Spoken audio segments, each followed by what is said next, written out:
Hi hello నమస్తే welcome to నా poster. టాలీవుడ్లో జరిగిన విషాద వార్త ఇప్పుడు తెలుసుకోబోతున్నాను. యంగ్ డైరెక్టర్ కిరణ్ కుమార్ చనిపోయారు. అవును, ఈ మాట నిజం, కన్నుమూశారు ఆయన.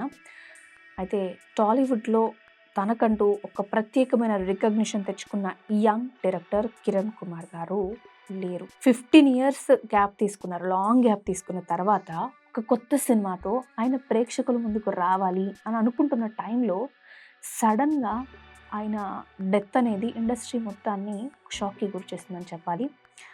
ఇంతకీ ఏమై ఉంటుంది అనే విషయాన్ని ఒకసారి మనం చూస్తే, అసలు విషయానికొద్దాం. కిరణ్ కుమార్ గారు కొంతకాలంగా స్టమక్ ఇన్ఫెక్షన్‌తో ఒక ప్రాబ్లమ్ ఫేస్ చేస్తున్నారు. ఎంతో బాధపడుతున్నారట. అయితే ఈ టైంలో హాస్పిటల్‌లో ఎప్పుడైతే జాయిన్ అయ్యారో ఆయనకు ట్రీట్మెంట్ అది కూడా స్టార్ట్ చేసేసారు. అది ఫెయిల్ అయ్యి బ్రెయిన్ డెడ్ అయిపోయింది అనే ఇన్ఫర్మేషన్ అందుతోంది. ఇక పోస్ట్ ప్రొడక్షన్ వర్క్ అయితే జరుగుతూ ఉంది ఆ మూవీకి. ఆయన కొత్త మూవీ ఏదైతే ఉందో అది కేజేక్యూ, కింగ్ జాకీ క్వీన్ ఈ మూవీ. సో ఇది రిలీజ్ కాకముందే ఈ న్యూస్ రావడం అనేది, ఎవరైతే ఆయన ఫ్యాన్స్ లేకపోతే ఆ మూవీ కోసం వెయిట్ చేస్తున్న వాళ్ళందరూ, టీం అయితే ఉన్నారో వాళ్ళందరూ బాధలో ఉన్నారు.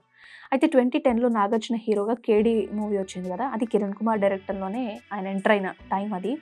కేవలం డైరెక్టర్ మాత్రమే కాదు, సందీప్ రెడ్డి వంగ, శ్రీకాంత్ ఓతెల ఇలాంటి మన స్టార్ డైరెక్టర్లు ఉన్నారు కదా, వాళ్ళకి గురువుగా కూడా అతను ఉన్నారు. అంటే ఆయన దగ్గర నుంచి వీళ్ళు నేర్చుకున్నారు. అర్జున్ రెడ్డి, దసరా ఇలాంటి సినిమాల వెనక ఉన్న ఈ డైరెక్షన్ టెక్నిక్స్ అన్ని కూడా కిరణ్ కుమార్ దగ్గర మేము నేర్చుకున్నామని వీళ్ళు చెప్తుంటారు. ఇక భద్రకాళి సినిమాలో అయితే ఆయన యాక్టర్గా కూడా ఆయన ప్రూవ్ చేసుకున్నారు. సో మంచి కెరియర్ ఉన్న, ఫ్యూచర్ ఉన్న ఒక టాలెంటెడ్ డైరెక్టర్ని టాలీవుడ్ కోల్పోయింది అనే మాట వాస్తవం. సో ఆయన ఆత్మకు శాంతి జరగాలి అని మనం అందరం కోరుకుంటూ ఆయన మా ఛానల్ తరపున వాళ్ళే అర్పిస్తున్నాం. So rest in peace Kiran Kumar garu అని చెప్పాలి. సో ఆయన ఎన్ని మూవీస్ తీశారనేది ఇందాక మనం మాట్లాడుకున్నాం కదా, కేడీ కానీ లేకపోతే ఆయనకి శిష్యులుగా ఉన్న కొంతమంది డైరెక్టర్స్ గురించి కానీ మనం చెప్పాం కదా. సో మీకు ఆయనకు కానీ ఆయన తీసిన మూవీస్ గురించి కానీ ఏదైనా షేర్ చేసుకోవాలని ఉందా, ఏదైనా మూమెంట్ ఉంటే ఖచ్చితంగా మాకు అది కామెంట్ రూపంలో తెలియజేయండి. And please subscribe. Thanks for watching. Pilot, air hostess, airport staff, A job అయినా ఏరో ఫాల్కన్స్ తోనే సాధ్యం.